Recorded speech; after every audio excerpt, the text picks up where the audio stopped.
Bana Congo, bino batu bozana besoin ya kotonga bandaku na bino. BM échafaudage, ezopesa bino planche, shell, sécurité, marzimal et lenda. L'air mutamati, mutakokwea te.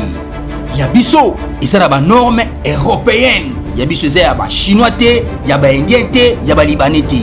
Un bus sera mis à votre disposition.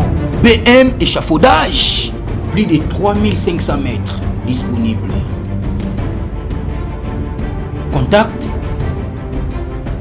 Maman Nangaye, du nouveau à Kinshasa, place Yassur, les amoko na immeuble Emma, des arabes normes, standard, international, et Goyamba, Batunyoso, en famille, en couple, salon VIP. Et salle à manger, salle de bain confort et magistral et des chambres à coucher, cuisine ya kafou, sécurité isa assuré, connexion internet illimité, Facebook, TikTok, WhatsApp et à Ophélie, groupe électrogène 24h/24h. Courant et Kindakate, na immeuble Emma. Notre adresse dans la commune de Kalamou, quartier Yolosi, avenue Balinga, numéro 9. Soyez les bienvenus, immeuble Emma.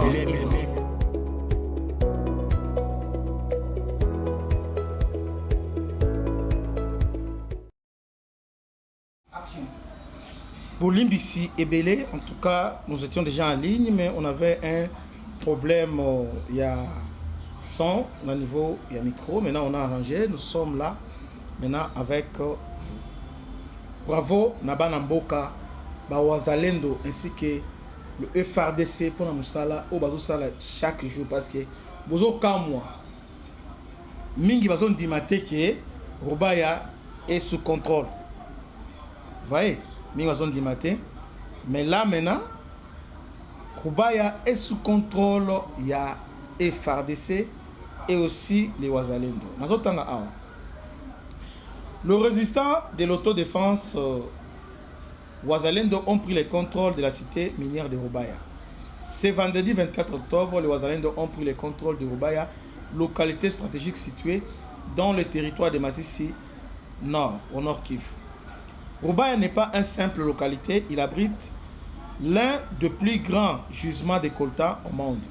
C'est grâce à ces gisements de coltan que le Rwanda était le premier producteur de coltan dans les années précédentes. Longtemps exploité au profit du Rwanda, cette zone minière représente un enjeu central dans la tension régionale. Donc, ici, dans ce pays, il y a une guerre stratégique. Nous sommes en train de cibler maintenant Caire, Oyo, Motema ya Rwanda, Paul Kagame, Zali.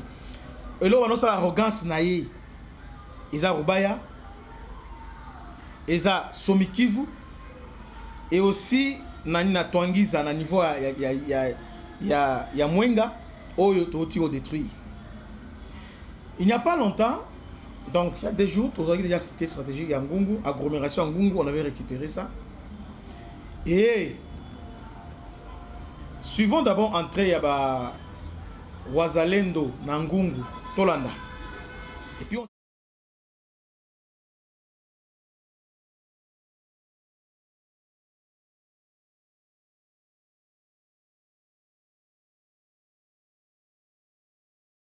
Nangungu par M23. Et non, les Wazalendo sont Nangungu. C'était avant-hier qui sont au Bakoti Nangungu. Dans la Sodan de Bazoya, Bazokota na Ngungu. Tu as cette vidéo pe oyo non on a zela. Maintenant Rubaya.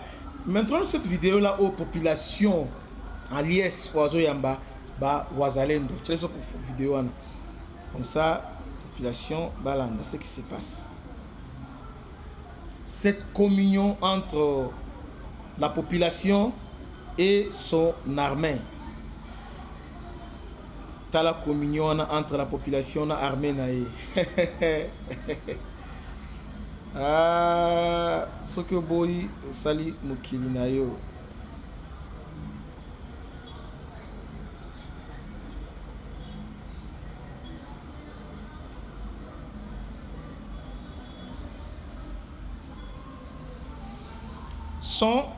ceux qui sont ils bien beau parce que tu restes à l'impossible par rapport à ce qu'on a son. Alors nous vérifions. Commencez d'abord par liker. Donc cité il y a Ngungu et sous contrôle il y a FARDC, cette agglomération là sous contrôle il y a FARDC. Et aussi Rubaya, parce que verrou stratégique, il y a Rubaya, c'est Ngungu. Rubaya aujourd'hui, les Wazalendo ont pris le contrôle, il y a Rubaya. Rubaya représente beaucoup pour le Rwanda, parce que ce qui fait la force et l'économie rwandaise, c'est la mine de Rubaya. C'est la mine de Rubaya, et aussi la fierté de Bango, avec le contrat avec l'Union européenne, tout ça, les amis de Rubaya. Avec Rubaya, d'autres cas, la Chine, Américains et les autres. Mais là maintenant, nous sommes en train de mener une guerre maintenant économique, en tout cas stratégique, Oyo, Bakonzi, mettre en place. Bravo. Parce que tout ce qui est sur Ngulu, tout ce ciblé, Bisika Oyo, Bango, force de Bango Zali. Dans le niveau de Rubaya, Bachaki Penza, presque tout était là-bas. Brouillage, anti-aérienne, on avait tout là-bas. Mais ici, les Wazalendo avaient frappe haute, dans niveau et consort, ils sont en débandade et voilà les Wazalendo va récupérer Rubaya. Maintenant, il y a des gens qui ne croient pas, qui disent que mon lit c'est faux. Non, problème c'est besoin de débattre pour la nuit. Est-ce que vous avez déjà armée rwandaise, combien de soldats? Et Badirijaka, tous ces vastes territoires Oyo, Bango Baye Bakike, FARDC, Bango, ils sont en défensive. Vous voyez? Alors, qu'est-ce qu'ils faisaient? Soit ils ont attaqué Uvira, alors tous les militaires dans la Katiwana, ou dans la Ngungu, ou dans la Rutshuru, Bazo a renfort, Baye va renforcer, Bango va attaquer, c'est comme ça que c'est bon. Entre-temps, na Katiwana militaire Mouké. Vous voyez? Alors, pour la Bango, ils étaient envoûtés, ils étaient vraiment déterminés dans Uvira. Ils ont tout fait pour Uvira. Alors, bâtiment ma concentration, renfort, nous sur la Uvira. Alors, ils ont oublié ma millième sous. Alors que stratégie est FARDC Bongo. Ils ont tiré Bango, na 4 jusqu'à la vite. Alors, les Wazalendo maintenant ont commencé à faire des incursions. Aidés par les bombardements, Bazo Kota.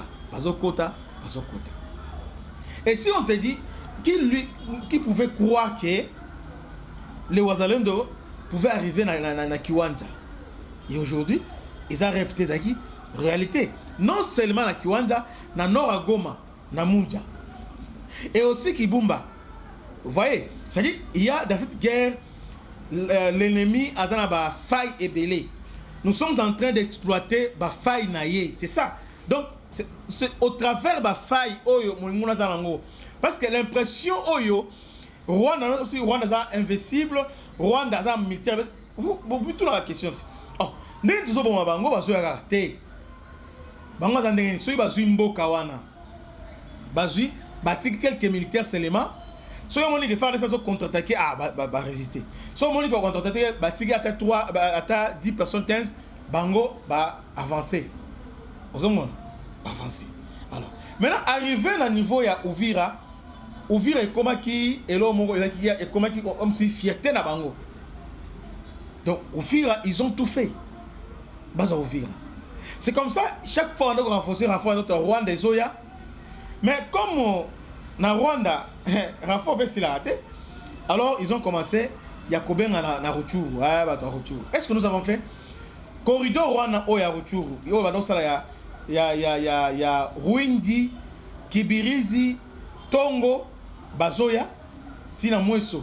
Alors qu'est-ce que nous avons fait? Tokati, les Wazalendo, créer Bambiska dans Zelawana, Bakati Zelawana. Alors, il y a une possibilité. Alors, on va emprunter maintenant Zela, Yabunagana, Kiwanja, Goma. À partir de Goma maintenant, Balamoko Sake, Bamati Mweso. Vous voyez? C'est comme ça maintenant. Pour couper coup, c'est comme ça maintenant, on a maintenant planifié pour la Kiwanja.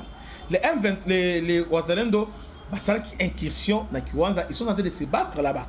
Mais Kiwanja n'est pas encore contrôlé à 100% par les Wazalendo. On est là, tout ça là déjà, dans la vidéo déjà. On a bombardé ni au Tchanzu, au Daleki, base na bango logistique, nous avons bombardé. C'est comme ça, nous sommes en train d'affaiblir Bango. Maintenant, ils sont en panique totale. Alors, derrière cette panique-là, ils ne savent pas quoi faire. Ils ne savent pas quoi faire parce que Banzela Nyonso et comme Skoyo, miné na Bambiscade. Banzela Nyonso et comme miné parce qu'ils ne savent pas maintenant comment renforcer. Pas plus tard qu'avant-hier, il y a colonne. Il y a Rwandais Nyangezi parce que Nyangezi n'a pas après ses frontières. Nyangezi bon c'est au travers soit na rivière Ruzizi soit bakoya na Zelani ou il y a Bukavu. Bukavu c'est-à-dire prêter lac Kivu. Mais ils sont où maintenant? Bakena na Katogo là, ils étaient là pour lancer l'offensive na Uvira. C'est comme ça maintenant Bisso Esengo Makasi na FARDC. C'est comme ça que qu'est-ce que nous avons fait avant de continuer Bandegonanga. Nous sommes 589 mais là na like bonjour liker pour vidéo à la référencer. Je vous en prie na bonde libino soy bolinga biso bolinga ça ça là bon donc autant les vidéos ozo liker pour permettre et référencer. Là, nous sommes 109 là, vous êtes en train de me... Vous rendre un service présenté. Donc, ceux qui ont commis la vidéo, ont liké, et ont partagé. Donc, voilà. Donc, c'est comme ça maintenant. Alors, les gens me demandent chaque jour, maintenant, on a récupéré combien de territoires? Papa, nous sommes en train de travailler maintenant et faire un travail de fond. Les Rwandais aussi les font. Nous avons donné sur le plusieurs fois. Que guerre guerre asymétrique, le Rwanda nous a imposé son rythme est la guerre asymétrique. Rwanda ne nous affronte pas comme ça, il n'y a pas une guerre frontale entre nous et les Rwandais, mais Rwanda a contourné, ça va débordement, va contourner. Mais on va expliquer que les gens au Vira, ils ont bloqué, pourquoi? Parce que dans le niveau il y a plein de Ruzizi, moi ça débordement exact parce que na plein de Ruzizi c'est bazali Kolongwa Sange Pokoma na Uvira, il y a moins 70 km, mais na gauche boy ezali directement ni oyo Burundi. Donc na Burundi ils ne sont pas en bon terme, c'est-à-dire moyen bakota Burundi ezate. Vous voyez, c'est pourquoi maintenant la difficulté on a ya ko percer à niveau ya Uvira. Non seulement ça, Uvira paye na est na ngoza la Tanganyika. La Tanganyika on a ezokende directement ti Burundi. La Tanganyika à partir ya Uvira ezokende directement Burundi. Donc et puis, ils avaient un projet il y a au plateau, au niveau au plateau au Vira. Actuellement, au plateau est investi par les troupes burundaises. Bolandi Mozi na Roga Bolobi. Là, les Congolais, mon petit Yaka. Bon, toujours ça la penza, tout le monde a raté. Mais tout ça en matière quand même. Tu expliqueras bien ma Cambozo Salima. Mozi na Roga Bo, Abimi Lobby, à sa conférence de presse au génocide. Pourquoi? Parce que ils ont négocié avec les Burundi, papa. Ils sont partis, Kabila a tenu une délégation, Rwanda, Kabila a tenu une délégation, Rwanda a tenu une Burundi pour négocier, signer pacte de non-agression. De non-agression. Rassurer Burundi que Mambo est allié, Tikabiso Tokota, comme ça, nous, on ne va pas t'attaquer. Mais en même temps, il y avait des raids Tabara qui étaient déjà prêts. Ouvrir et quoi directement balancer. Parce que avec leur projet à Empire et Matuti, et l'autre côté Kali, ils ont bloqué Bango. Parce que, passer à la vitesse supérieure, pourquoi? Parce que Museveni déjà à gogo. Museveni dans sa famille, Museveni est vraiment malade. Malgré la campagne électorale, il est sérieusement. D'ailleurs, il est presque mort. Vous voyez, il est moribond. Moi, on a déjà mon bazo salam, est-ce que Simba? Mais entre-temps, les Kagame veulent se rassurer que guerre au Kagame au Sala.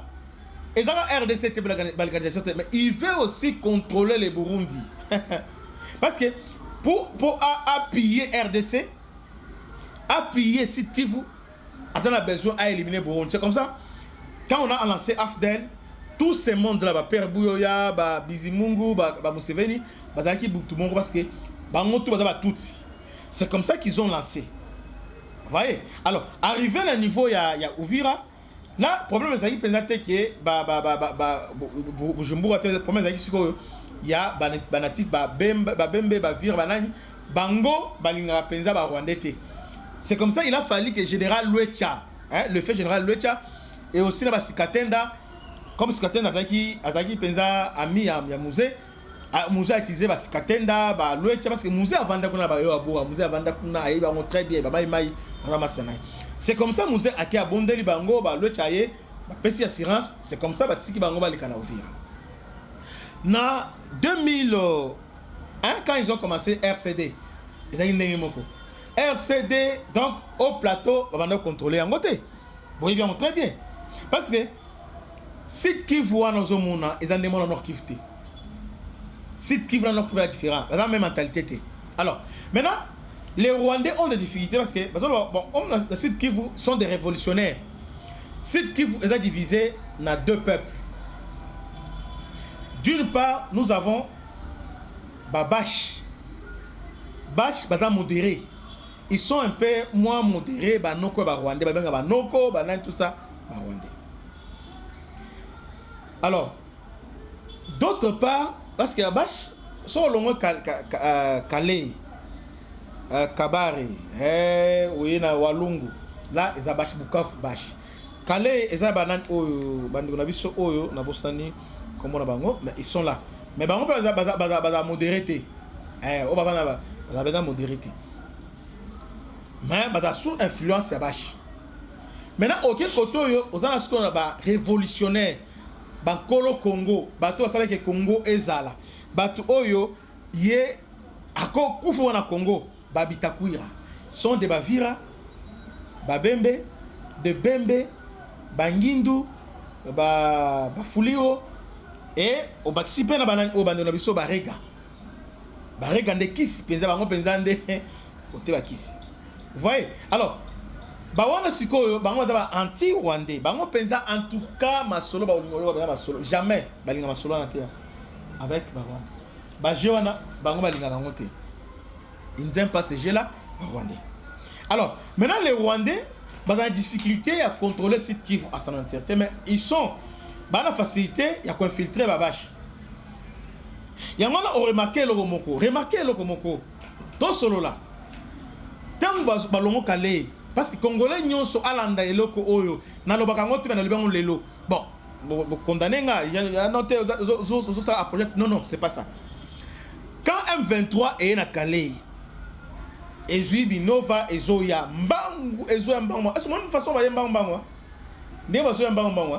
Nyabi bazo ya mbamba comme na niveau ya Kabare bazui oyo iusi bazui ni oyo Katale bazui Kavumu mais et là moko oyo Bolanda ki zaini président de l'Assemblée nationale Vital Kamerhe qui est bon Azamouche ndenge bon selon identité Azamouche silence total, il y a silence total. Mais il disait quoi? Vous devez négocier là-bas. C'est-à-dire, Azam modéré vis-à-vis là-bas. Mais discours Kamerhe, et ça même discours te Nabitakura. Vous voyez? Alors, on peut remarquer, à part ça, société civile, il y a Bukavu et les autres, Tolini Makile Tangate, Totsengi, Makilate, to négocier, Bakota en Kota. Ah, donc ils ont accepté que Rwandais, Bakota. Même les évêques, il y a Bukavu. Parce que, comment vous voulez, comment expliquer ça? Bon, expliquer Bisso. Bon, comment vous avez fait ça? Vous avez dit au gouvernement que Tolingi Makile Tangate. C'est-à-dire, pour la bino ma belé, Boro Bunola ma belé la binoté. Mais Talane Mozoku Falelo. Talane Mozoku Falelo. Ils ont dit ça. Bati Kabakota. Bakoti bangwana. Maintenant sikoyo balingi sikoyo de ce côté babani on a ouvrir on a sikoyo comme sikoyo ba révolutionnaire ba Bembe ba Vira qui sont na Uvira ba Fuliro ba Ngindu et les autres ceux qui sont côté ba Bunyakiri wana ba Rega okepe na Shabunda là ce sont des Barega qui sont là-bas. Là il n'y a pas de débat. Là ce sont des Congolais décents, pas des Congolais mais des Congolais décents. Bango pour la bango hein. Bato alinga Congo bazali on a biso na Kinshasa awa bosala ba GA on fali bango ils se battent pour na Congo ezala moko indivisible. Ces gens là il y a un gouvernement na aussi na Mkozamboka na chaque gouvernement na aussi na chaque gouvernement au bano sala un baton ba kozanga te. Chaque gouvernement un mouvira kozanga te. So ya zangi fulira kozanga te. So zangi un nindo kozanga te. En tout cas baton il faut bazala. Au lieu que tout ça ces gens-là doivent être là, c'est bangonde ba congolais. Et aujourd'hui moi je suis quand je m'appelle les aujourd'hui on est fier parce que si ces gens-là bazalité, si bazala raté batouana, quand on parle de wazalendo, à mon différence entre wazalendo et wazalendo, il y a la différence. Il y a vraiment la différence. Depuis comment on a ouvert, au moins façon de détermination Kobunda. Donc ces gens-là savent que biso awa et dans les kambama belé, ça passe ou ça casse. Et puis bango linga bombouté. Voilà bande on a biso, balinga bombouté. Mais ce qu'on longo wana aujourd'hui à partir à Bukavu, au Mati Penza, ils sont modérés. Non, qui peut être moins modéré d'ambe. Vous voyez? Alors, maintenant les Rwandais ont compris ça. Ils ont compris que Poto Konza, qui vous on a besoin de Burundi. Donc, handicap Kagame Zanango Lelo, c'est parce que dans son plan, les Burundi a zaté. La force, il y a Félix Lelo Zanini. Félix aujourd'hui a résisté. Pourquoi? Parce que Burundi a dans la Simanaï. Alors, guerre, il y a Ouvira. Ouvira, il y a 3 enjeux dans Ouvira. Dans l'Ouvira là-bas, 3 enjeux. Guerre aux hommes dans niveau Ouvira, il y a la vie des 3 présidents. Soit c'est Félix qui part, soit c'est Ndayishimiye qui part, ou soit c'est Kagame qui part. Guerre aux hommes il y a 3 présidents. Ceux qui basent Ouvira, Ndayishimiye a sauté et Félix a commis sur chaise injectable. Comprenez? Ouvira aux hommes. Parce que Ouvira se base et peut accès directement na Grand Katanga. Grand Katanga c'est les poumons, il y a économie et Abidjan Nabiso. Non seulement ça, ils ont déjà planté les lits, les décors est planté au niveau à Grand Katanga parce que ils ont Moïse Katumbi, ils ont Kabila, ils ont John Numbi, donc ils ont déjà planté les lits là. Donc là-bas on les attend à bois ouvert. Donc dans certains coins c'est là Bango. Vous voyez? Maintenant tous ces jours dans le niveau il y a Ouvira comme verrou stratégique. Maintenant Kagame a dépêché les gens dans le niveau il y a Ouvira, dans le niveau il y a Bujumbura pour aller demander le président Bujumbura à Tigama. Alors que le président burundais assis à commander qui Minduki. Minduki kuna côté ba Russie kuna sur Azbakistan. Ata Minduki kuna et yaki déjà donc et puis la RDCP il y a parce que Félix a installé 3 bases pour mettre fin à cette guerre. Kisangani, Bujumbura ainsi que Katanga. Ah Bandeko. Bandeko, nous avons plus de 30 000 militaires qui sont prêts à mouiller les maillots. Yangwana, Oyo Salama Oyo, bazo planter des décors. Ata commandant Morote dans la côté Masoro, on est en train de planter les décors avec les Wazalendo, Nabasukoi, tous planter des décors. Yangwana moni Moïse Daroga Boabimi. À l'obioté, il y a génocide.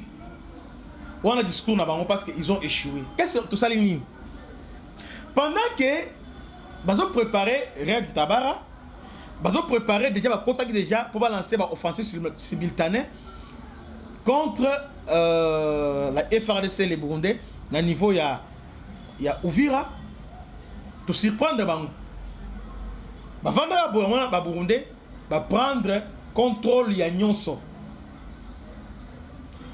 Na Mwenga au plateau à Mwenga ba soda moko ba yewana au plateau à Mwenga na l'exabino dimanche. Ba matina Ouvira ba kota Kazibana ba mati likolo ba vandi kota Fizi ba mikenke na ba rogezi wana ba vandi ba stopper.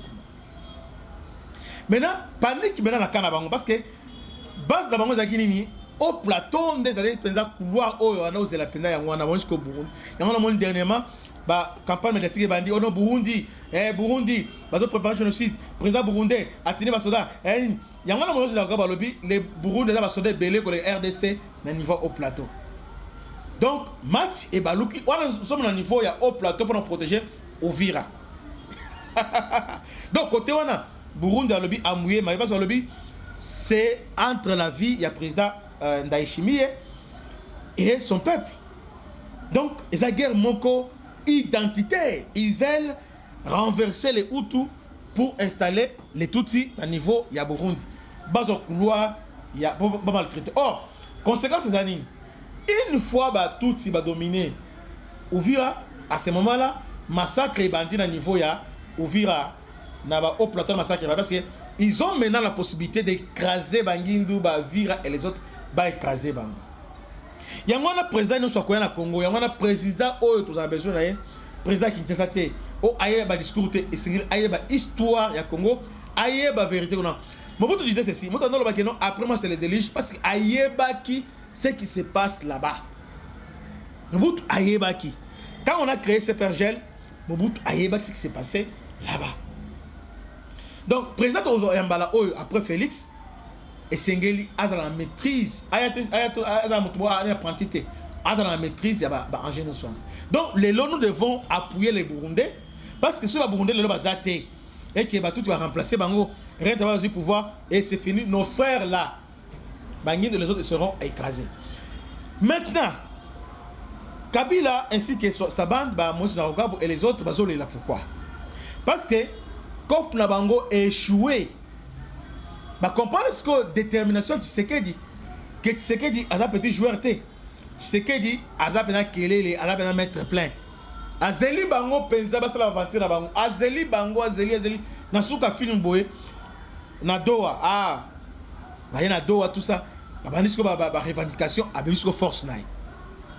Lorsque Bokotona Kagame na Bruxelles à lobby, je détends la main. Congolais Gangia, Félix Abonde, Félix Aza intelligent à tendre Kagame piège. Et Kagame a compris le message. Mais les Congolais n'avaient pas compris, mais Kagame avait compris le message. C'est pourquoi il était agité. Félix l'a menacé. C'est la menace voilée au Félix Salagé. Mais les Congolais ont confondu ça. Ils ont une menace voilée. Les Congolais ont dit Félix Aléli. C'est une photo Félix Afoukam. Les autres sont quoi? Maintenant, qu'est-ce que nous faisons? On a formé une coalition. Tous les partenaires. Nous formons une coalition avec Blackwater, les Burundais, les Wazalendo et les FRDC. Maintenant, chacun de tous ces mondes a joué partition. Chacun a un rôle à jouer. Comme la guerre, elle est électronique, parce que la guerre que les rois nous a imposée, c'est la guerre moko électronique, guerre moko technologique. Les Rwandais ont compris que ce qui fait la force RDC, c'est la force aérienne. Bazana Sukhoi, Bazana drone, et puis Bazana Minduki peut ébélé. Il y a un 8e niveau Afrique. Les Rwandais ont compris que pour gagner RDC, il faut recourir à la technologie. Il y a un autre depuis que notre force FARDC, dans le niveau Afrique, c'est la 3e en termes de force terrestre. Toza Makasi ya Kosakanate. N'importe quelle armée du monde, si on va tirer en place à FARDC, à Kokate, papa. To finga bangote, to chola bangote, baza bilombe, baza mibali. Parce que bazo bunda contre le reste du monde, mais ils sont là. Guerre technologique, c'est-à-dire, bazo système bazo brouillé. Parce que, on dit Bachar Alelo, canon Alelo. Et ça, ça va donner, hein. Bah, il est bien monté. Et là, il n'y a pas que, n'a pas canon, n'a pas char, n'a pas canon, n'a pas drone, n'a pas ligne oyo. Et ça, là, s'il va donner, il faut donner, même bah canon de l'ozani, à partir de GPS, bah donner, à papa, pour tindi qui tend, bobeti. Et comment bon. Maintenant, quand ils ont compris ça, qu'est-ce qu'ils ont fait? Bah, ça les recours à la technologie. Bah, qui est en Chine, bah, qui est na Pologne, et aussi, bah, qui est en France. France a offert Bango satellite en permanence. et aussi la MONUSCO en permanence. Et Pologne a offert bango système anti-brouillage. Et la Chine a payé bango anti-drone CH4. Voilà ce qui faisait leur fierté. Il y a un moni, ceux qui va bimi, moni a mis à FAD, c'est au Tchemi. Il y a un 5 bolimbis et pas général Chigo Chitambwe. Bissika Zali, mon général n'a 5 bolimbis. Parce qu'il y avait seulement Libakou. Il me disait, ah ben général Oyo, Kamalo Bebele, tout ça. Alors qu'il a un direct. Et cet homme-là a un direct. On disait, oh non, ça très très. On m'a dit, guerre en électronique, Bandeko. Rwanda, Bana Minduk Oyo, Bazaki Nango, terrible. Maintenant, avec approche, Félix A, il a approché directement Eric Prince à Fongolé directement. Et là, le Rwanda a réussi à acheter commandement d'Abisso. Maison militaire achetée, commandant état-major général acheté, et aussi renseignement acheté. Tous les trois aujourd'hui, on les a radiés. Avec ça, FARDC maintenant, maison militaire, Oyo, Bisika, Oyo, Azo Kabatal Force. Sobo Lingbo Longoboye, Epson Bazoya. Bokima Boy, Abolingi, c'est l'opération, parce que l'opération est la surprise. Force à opération, la surprise, pour surprendre d'abord. Maintenant, lorsque Bango soit Bayebi Bozoya, Bazo c'est la bino. Imaginez un peu la suite. Imaginez, il y a un échec, na échec. Mais là maintenant, avec Mokozamboka, c'est un homme qui riait. Ce qui fait sa force, c'est sa curiosité. Félix Segué, il a la force, Moko, il a la vertu, Moko, c'est la curiosité. Il est dans le domaine. Quand il vient à autour de mes boussons, il y a au moins une notion élémentaire. Quand on s'approche, les années, papa, à comprendre. Il prend ça y est, petit ma solo, et là, bobo. Depuis que lancé opération à Bango, maintenant, il y a qu'à planter des corps. Là, nous sommes en train de planter des corps. Faille exatée. Faille exatée. Première opération, nous avons fait réussir. On a lancé contre Makanika. Premier essai qu'on a fait, Makanika. Allez, toujours renseignement. Renseignement aujourd'hui, c'est la technologie. Renseignement, c'est technologie. C'est-à-dire, besoin intercepter communication là-bas. Au travers Oyo, mouvement là-bas, satellite, il y a traître là-bas, traité, mais technologie, de Moutozo trahi. Voyez?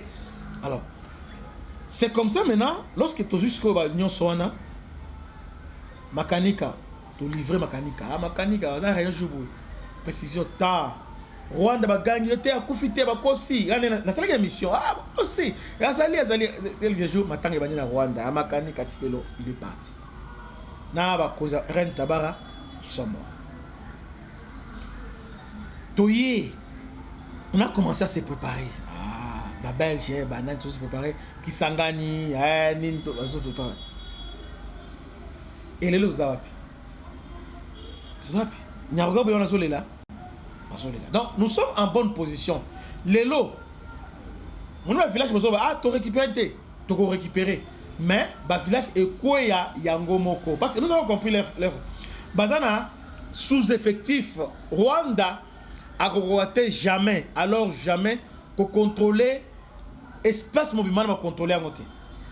Dédé, qu'est-ce qu'ils font? Bazana, civil, il y a déjà faiblesse. C'est-à-dire, guerre frontale contre Bango. Parce que nous avons des brevetés de gens, des gens bien formés. Bakokate. Et surtout aujourd'hui, contre-offensif, on doit préparer. Et ça, tu as lancé, tu as dit au beauté. Tu as lancé contre-offensif.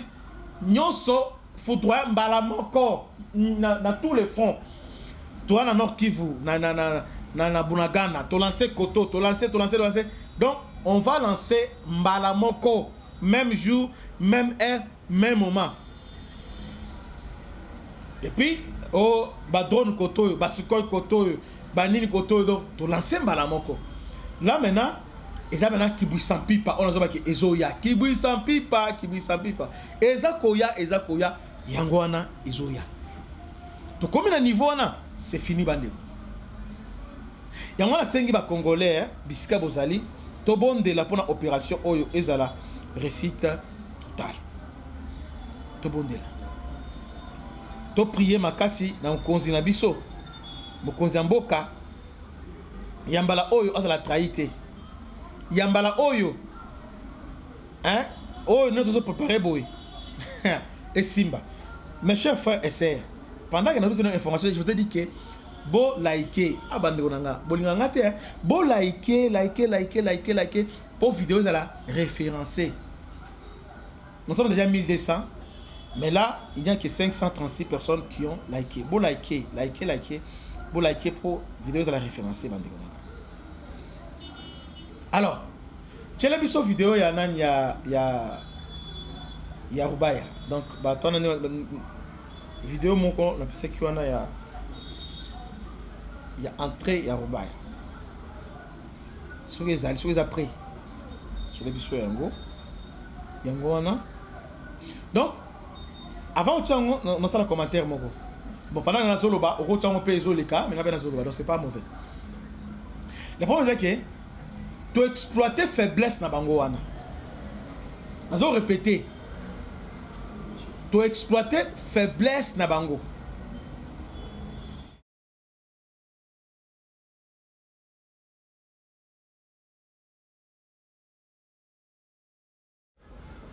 Dernièrement les Wazalais ont fait contre-attaque on a niveau on mettre na niveau à Kavumu.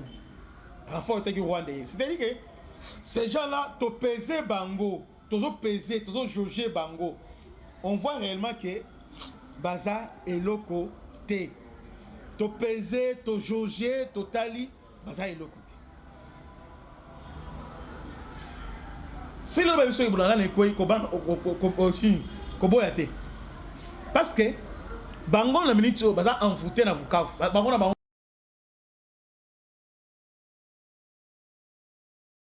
non seulement Uvira bango so na Walikale. Donc piège to tire bango Walikale na Uvira. Amusu na Walikale to kuma kisangani Walikale koya Walikale. Entre temps, tant bazo se renforcer wana. Bisika ba outil et aux à la vide. Maintenant qu'est-ce qui se passe? Bango ba longwe Wazalendo ba remplacer. À ce moment-là maintenant, ils sont maintenant na nani oyo na karas ya bato. Bato la société. Nombre est commis limité. C'est ça maintenant, tous les exploiteurs en Union Soana, basé sur ce belleté, comme limité. Nous sommes en train de les fatiguer, tous bombarder, tous salanini boé, renfort est aussi là. Maintenant, quand on va lancer mon pépé, ouragan, qui bouille sans pipa, nan banalité, il y a un moment où Kabila Kembang na parce que Kabila, alors l'homme pris d'avoir les mal de loin et se cache. Il a compris que comme il a échoué, Yango Nomone a créé Sauvons le Congo. Il a sauvé le Congo par les armes. Vous voyez, dans la politique, parce qu'il a compris que Kuna est aussi sous-souté. Et surtout que Trump, avec Moutoumabé, il a négocié, mais ils nous ont piégés, mais pour résister. Et nous sommes là-bas. Donc, nous sommes en bonne position, stratégie Nabiso Ezali Kofuta. Chaque jour, nous sommes en train de viser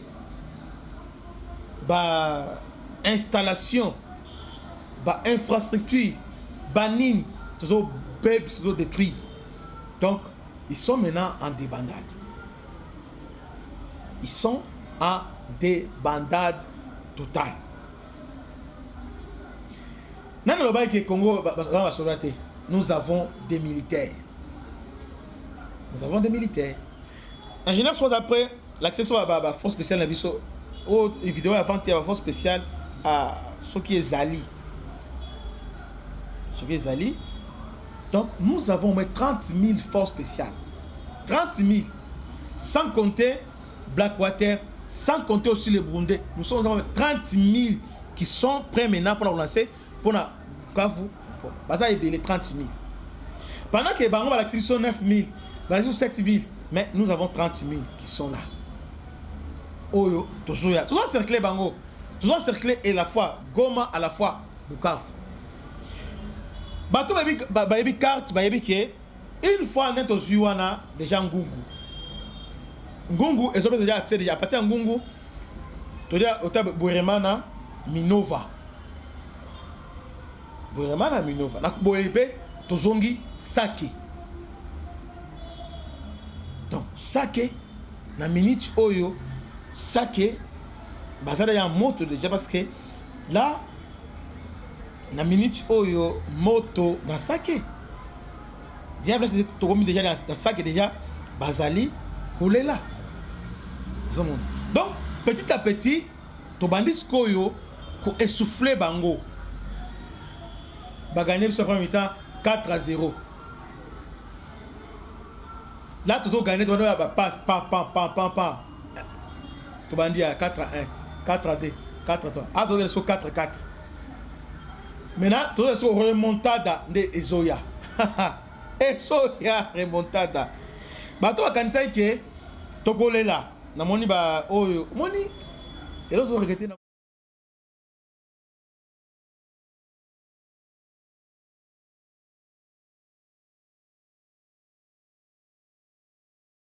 Mais est-ce que le bino moko pendant que tu combattre ba Rwandais bino ba bokechu bino moko ke ba Rwandais est-ce que bobo ndokité yangona fali vandana yo parce que fali pendant à fongol pendant à potre dans ma musique vandana c'est les unes et pas avec Nan O avec qui Willy Ngoma ande konanga bozo ba libérateur avec Willy Ngoma et beaucoup akoya wana ote mboka na biso libération quelle libération avec Nanga les gens qui tuent le Congo les gens qui veulent notre terre te tokotika binote to telema to simba na ba congolais to simba na alors nous avons annoncé le moko nous êtes quel biso héritage moko atikela biso banin oyo bani o force d'autodéfense populaire FAP force d'autodéfense populaire alors chaque quartier bosala yango yangwana tozongisi yango force d'autodéfense populaire. Il y a des Wazalendo qui sont dans notre réseau Bunda. Mais néanmoins, on peut les soutenir dans la idée, dans la mobilisation. Nous tous les et c'est que la mobilisation parce qu'ils ont un écolo. Yangwana tozongisi force d'autodéfense populaire. Au musée Atiké la biso tozongisi yango. Tolinga qui na mois de février, to lancé déjà ni nango mois de février, mais ba iso to zela. Mais là to zongeli yango. Tolingi to sangana biso biso wa congolais. Biso to sangana na ba tous la même morale, même esprit avec bande na biso aussi ba wazalendo qui sont là-bas na est. Biso pe awa, tous la même esprit na bango. Voyez? Alors, nous devons adhérer massivement la force d'autodéfense populaire. Oh, ils ont quand même idéologie avec les Ouazalais qui se battent là-bas, même Bissot Awa. Parce que nous ne voulons pas que les autres nous dictent. Les partis politiques aujourd'hui, ils sont commandés par les Rwandais, la plupart des partis politiques au Congo, ils sont Rwandais, Ougandais, Tanzaniens. Nous voulons maintenant avoir un mouvement, ils sont partis politiques, ils ont unité, mais Congolais. Oh, tout influencer ma cambo. Tout ça appelle un mot à dire dans la gouvernance et ma cambo. Nous avons un mot à dire. Il y a une force d'autodéfense populaire et Zongi. Il y a des gens qui vont nous soutenir. Bazali, Tokosala Yango, P, Tokolonga. Rwandais va créer Lucha, Lucha, tout ça. Sombi presque nyonso ozali moment citoyen. Sombi. Oh Filibi Lucha. Au moins na Nairobi. Filibi Lucha va kuna. Alors nous devons créer maintenant un mouvement congolais pour mettre fin à l'ambition de mesurer Yaba Rwandais. Partager na moni awa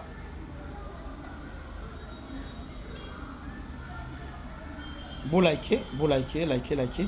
Que Dieu vous bénisse.